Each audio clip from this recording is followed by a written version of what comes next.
Partai Gerindra dan PKB, serta Anies Baswedan yang diusung Koalisi Perubahan untuk Persatuan, yakni Partai Nasdem, Partai Demokrat, dan PKS. Tidak hanya bakal capres, penentuan bakal cawapres juga berpotensi mengubah peta politik yang sudah ada. Dari jajak pendapat Litbang Kompas Januari 2023 muncul sejumlah nama yang berpotensi menjadi bakal cawapres. Di antaranya ada Sandiaga Uno yang memiliki elektabilitas 12,4%, serta Ridwan Kamil elektabilitasnya 10,1%. Ada juga Anies Baswedan dengan elektabilitas sebagai bakal cawapres 6%, disusul ada Ganjar Pranowo dan Prabowo Subianto. Hingga saat ini belum ada nama bakal cawapres untuk Ganjar Pranowo, Prabowo Subianto, dan Anies Baswedan. Apakah peta koalisi akan berubah seiring dengan penentuan bakal cawapres? Pembahasannya akan kami hadirkan usai tayangan berikut ini. Jelang Pilpres 2024, sejumlah partai politik masih terus melakukan penjajakan untuk menentukan koalisi. 3 nama muncul sebagai bakal calon presiden. Ganjar Pranowo yang resmi diusung PDI Perjuangan dan Partai Persatuan Pembangunan, Prabowo Subianto yang diusung Partai Gerindra dan PKB, serta Anies Baswedan yang diusung Koalisi Perubahan untuk Persatuan, yaitu Partai Nasdem, Partai Demokrat, dan PKS. Namun koalisi masih bisa berubah terkait tarik ulur penentuan bakal calon wakil presiden. Ketua Tim Pemenangan Pemilu 2024 PDI Perjuangan, Ahmad Basarah menyebut nama-nama bakal cawapres pendamping Ganjar Pranowo saat ini sedang dipertimbangkan oleh Ketua Umum Megawati Soekarno Putri. Iya, sosok yang diincar tentu sedang, kalau dalam bahasa Ibu Mega, sedang difikirkan secara kontemplatif. Dari nama-nama yang ada, baik yang beredar di publik maupun yang tidak beredar di publik. Tapi sekali lagi, prosesnya masih cukup panjang. Kewenangan itu ada pada Ibu Mega, tentu bersama dengan Ketua Umum Partai Politik peserta kerjasama politik lainnya, akan berdiskusi dengan Pak Joko Widodo dalam kapasitas sebagai kader PDI Perjuangan. Sementara Partai Amanat Nasional hingga kini belum menentukan arah koalisi.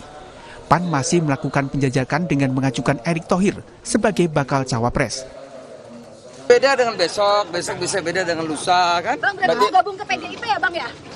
Proses semua masih berproses, segala kemungkinan ya. Ada kemungkinan mencalonkan Pak Prabowo juga berarti Bang dari PAN? Atau cawapresnya harus Pak Erick Thohir? Iya Bang, kalau cawapresnya bukan Pak Erick Thohir bagaimana Bang? Ya Pak Erick kan udah kontak-kantil sama saya kan? Sementara itu, Ketua Umum Partai Kebangkitan Bangsa PKB, Muhaimin Iskandar, mengincar kursi bakal cawapres sebagai pendamping Prabowo Subianto. Hingga kini Prabowo belum menentukan siapa sosok pendampingnya di Pilpres mendatang. Prabowo hanya menyebut nama bakal cawapres sudah di kantongnya. Siapa tahu kalau tidak jadi presiden ya wakil presiden kan gitu. Ya kalau memang Pak Prabowo sudah mantap ya kita tentu siap aja untuk mendukung beliau dan tentu kita nanti akan pada saatnya secara resmi kita umumkan. Ya tentu kita ingin 3 kekuatan ini menyatu, Gerindra, PKB, Golkar. Nah ini nanti akan terus pada akhirnya kita umumkan. Di luar koalisi PKB dan Partai Gerindra, Partai Golkar berencana merapat ke Prabowo Subianto dengan mengusulkan Airlangga Hartarto sebagai bakal cawapres. Utama dalam pembentukan koalisi inti ini adalah untuk menggabungkan baik KIB dan KKIR agar menjadi koalisi besar. Koalisi besar siap mengawal pemilu untuk merenggut kemenangan, bukan hanya kemenangan kelompok, tapi kemenangan bangsa Indonesia secara keseluruhan. Dan untuk itu kami Golkar fleksibel, apakah Pak Airlangga di posisi calon presiden ataupun calon wakil presiden. Selama masih dalam kerangka tersebut, kami yakin kita semua dapat merenggut kemenangan. Anies Baswedan hingga kini juga belum menentukan bakal cawapres. Sebagai mitra koalisi pengusung Anies, Partai Demokrat berharap Agus Harimurti Yudhoyono bisa mendampingi Anies di Pilpres 2024. Doain aja ya. Doain siapa dulu nih Pak AHY atau siapa? Ya kalau Demokrat sih mudah-mudahan AHY ya kan jelas. Apalagi kan Pak Anies sudah bilang dari internal koalisi kan. Nah, ya. Jadi Demokrat mudah-mudahan AHY. Ketua Umum Partai Nasdem, Surya Paloh menyebut ada banyak calon alternatif dalam bursa bakal cawapres untuk mendampingi Anies Baswedan. Mencari yang terbaik dari yang baik. Itu jawabannya. Apa menyebabkan? Kita mesti punya banyak alternatif pilihan untuk mulai memikirkan dan melihat. Kalau mungkin melihat pencapresan, duet capres dan cawapres daripada, katakanlah di luar daripada Nasdem, partai-partai pengusung lainnya. Ada kesempatan bagi Nasdem sekarang, dia lihat dulu nih. Oh, ini Pak Ganjar siapa wakilnya? Oh, ini Pak Prabowo siapa wakilnya? Dia bisa lihat itu. Peta koalisi Pilpres diprediksi masih sangat cair hingga detik akhir pendaftaran pasangan bakal capres dan cawapres di pemilu 2024 mendatang. Tim Liputan, Kompas TV. Bagaimana bursa bakal cawapres saat ini? Siapa yang berpotensi mendampingi para bakal capres di Pilpres 2024? Kita berbincang dengan politisi PDI Perjuangan, Deddy Sitorus, Ketua DPP Partai Kebangkitan Bangsa PKB Daniel Johan, dan Direktur Eksekutif Carta Politika Indonesia Yunarto Wijaya. Selamat malam, Bapak-bapak.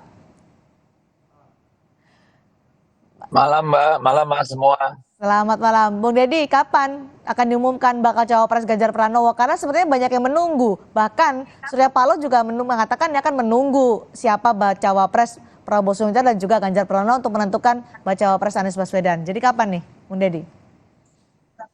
Baik, jadi memang selama ini kita belum berdiskusi ke arah sana ya.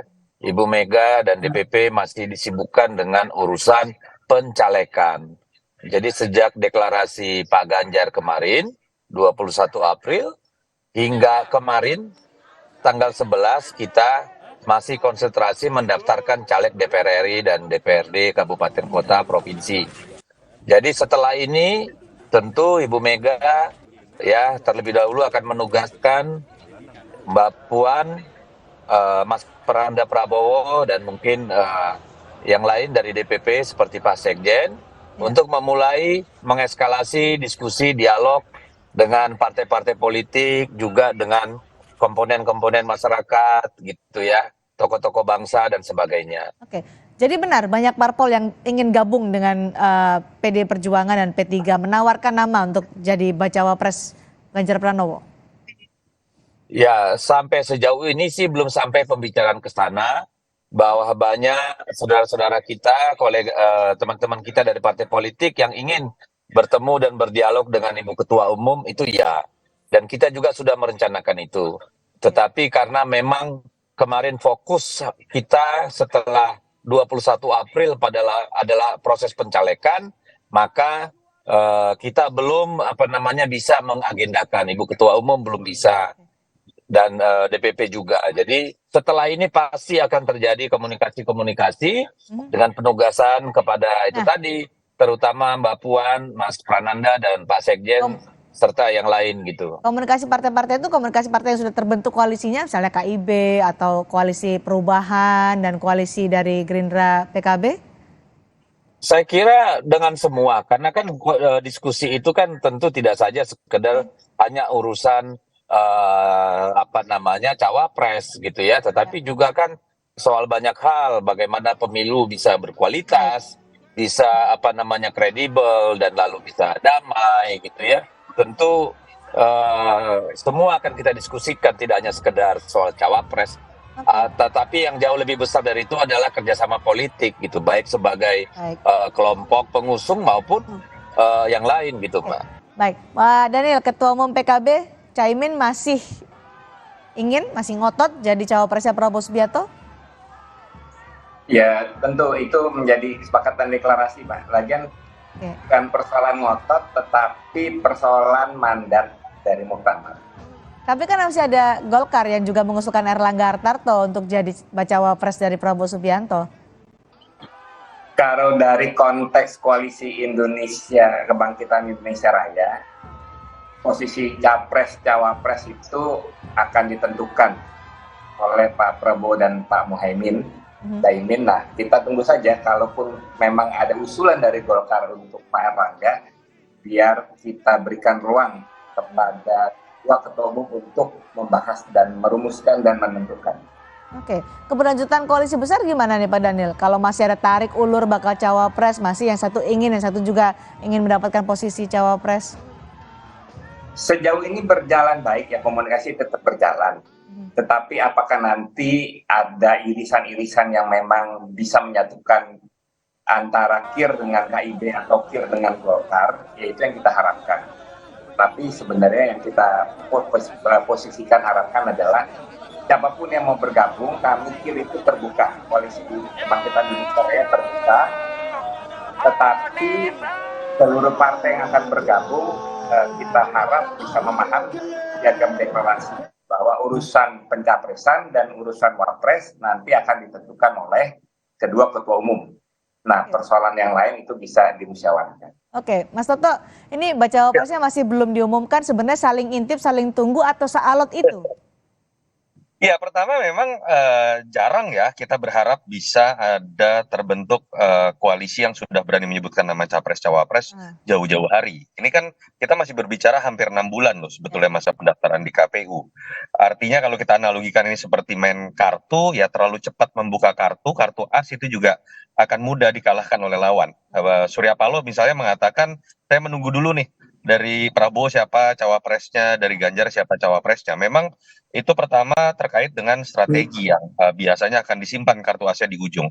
Yang kedua ya memang kompleksitasnya juga makin bertambah ya. Kalau kita lihat bagaimana masing-masing partai kan sudah berbicara kepentingannya sendiri. Ingat loh ini pemilu serentak berbarengan sehingga kemudian bisa menempatkan kader atau tidak menjadi capres atau cawapres atau hanya menjadi followers itu akan berpengaruh juga suaranya ke partai. Belum lagi ketiga kita berbicara mengenai hal-hal yang kita tahu sulit untuk dibuktikan tapi baunya selalu terasa. Isu mengenai mahar, logistik, power sharing yang dibicarakan di awal. Dan itu biasanya akan lebih mungkin terjadi pada masa-masa injury time. Tapi yang ingin saya katakan, pola baru yang kita lihat sekarang adalah kalau 2022 kita melihat ada kecenderungan orang ingin membangun koalisi dengan ambisi. Sekarang koalisinya agak tahu diri nih. Dalam arti kecenderungannya kalau 2022 semua bicara saya capres, saya pantas jadi capres. Sepertinya tapi makin menjelang masa pendaftaran KPU, kita sudah lihat 2 tahun terakhir capres mengerucut hanya pada 3 nama, sehingga bursa yang sekarang menarik adalah malah perebutan bursa menjadi cawapres. Oke, kira-kira siapa nanti akan lebih dahulu untuk mengumumkan cawapresnya? Apakah dia yang paling percaya diri? Iya, kalau menurut saya sebetulnya kompleksitasnya itu lebih kecil di koalisi perubahan. Dalam arti kalau kita bicara koalisi perubahan kesulitannya tinggal kepada apakah pilihannya kalau mau mudah tinggal AHY. Karena itu masih dalam satu barisan koalisi. Tapi kita tahu juga hitung-hitungannya dengan AHY sepertinya tidak terlalu menambah suara, insentif elektoral. Saya pikir perdebatan di situ. Sebenarnya kalau kompleksitas PDI Perjuangan dan kompleksitas koalisi dari Gerindra PKB apa? Kita kan masih berbicara misalnya kalau dalam koalisi KKIR atau KIB ya, misalnya masih ada payung lain yang disebut sebagai koalisi Indonesia Besar. Orang menduga Pak Jokowi sebenarnya masih nggak sih punya preferensi ingin ada koalisi besar. Kalau kita bicara masih koalisi besar sebagai simbol dari bersatunya koalisi pendukung Jokowi, di situ kata kuncinya ada di Gerindra dan PDI Perjuangan. Ada nggak yang mau mengalah? Dan belum lagi berbicara mengenai kepentingan lebih banyak partai yang menurut saya saat ini seperti Caimin, Erlangga, fokus pada mati-matian mencari bentuk koalisi yang bisa menerima dirinya sebagai cawapres. Yang menyebabkan kompleksitasnya menurut saya lebih sulit di 2 koalisi ini. PDI Perjuangan akankah masih mengumpulkan partai-partai politik untuk nanti akan membuat koalisi yang lebih besar lagi?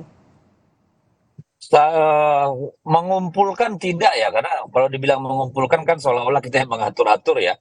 Tetapi kita tentu akan membangun komunikasi untuk melihat potensi melakukan kerjasama politik dalam rangka memenangkan pemilu 2024 sehingga kita bisa melanjutkan dan menyempurnakan apa yang sudah dikerjakan oleh Pak Jokowi.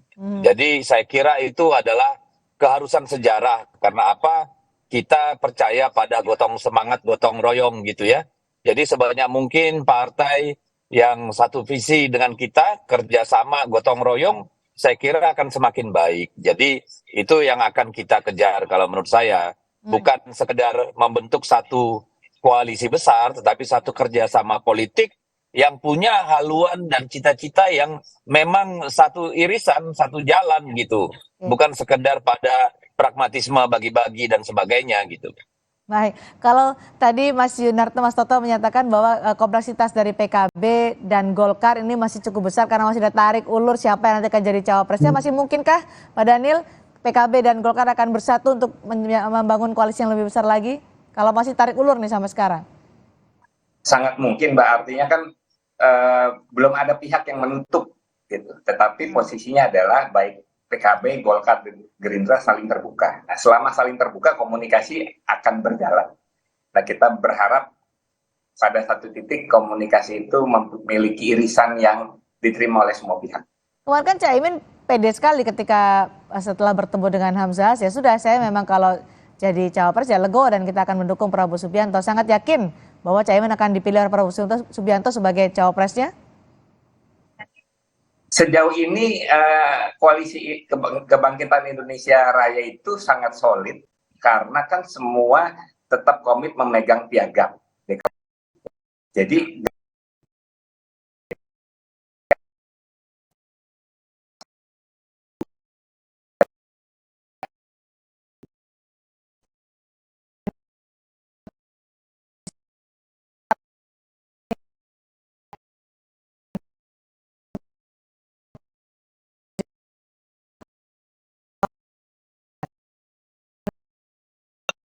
ada satu saja dari barisan koalisi yang berani menyebutkan nama capres-cawapres, menurut saya ritmenya kemudian akan dipercepat dengan sendirinya ya. Kalau satu kartu as sudah terbuka, menurut saya yang lain juga akan berani membuka. Kalau pertanyaannya tetapi apakah kita bisa berharap dalam 1-2 bulan, saya masih sangsi. Apapun yang kita lihat sudah seakan-akan menjadi koalisi, saya selalu menyebutnya adalah kongko politik.